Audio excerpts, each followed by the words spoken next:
אנחנו רואים את זה לפי המחקר. אין שום דבר באדם שאין בחיה. אלא ישנו באדם משהו מיוחד. וזה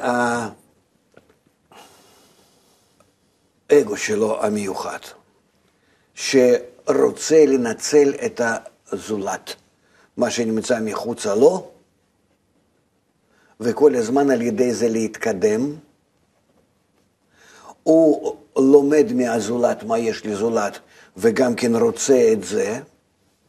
זאת אומרת, הוא יכול לקנות יותר האגו, הרצון לקבל, הרצון ליהנות. הוא רואה שיש במישהו, גם אני רוצה. רואים את זה ממש בילדים הקטנטנים. כן? יש לו ביד איזשהו צעצוע משלו, הוא רואה שלמישהו יש משהו אחר, הוא רוצה. בדרך כלל לחיות אין דבר כזה, אולי לקופים במקצת. וגם כן בתור משחק. וגם כן מפני שזה נמצא בתוך הטבע שלהם כבר בתוכנה קבועה. מה שאם כן אצלנו זה כמה שאנחנו מתפתחים, אנחנו מפתחים עוד ועוד ועוד מקורות ההנאה ותענוג, וכל אחד מזה לומד מאחרים, וכך אנחנו מתפתחים. אף חיה לא מתפתחת במשך מדור לדור, מדור לדור, אדם כן.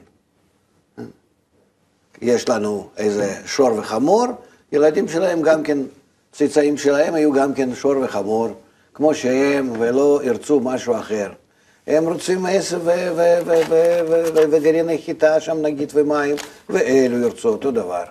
ולא פתאום שילדים ירצו משהו אחר מההורים, והפוך מההורים, ויהיו בניגוד להורים, ולא יבינו זה את זה עד כדי כך, וכו' וכו', מה שיש באדם. ולכן באדם האגו שלו הוא מתפתח, הוא מתפתח בצורה כזאת שהוא מתנגד לדור הקודם,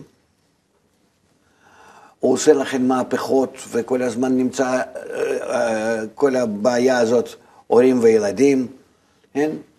שזה אלה לא מבינים את אלו וכן הלאה, ובמשך ההתפתחות זה הפער זה נעשה יותר ויותר גדול ובולט.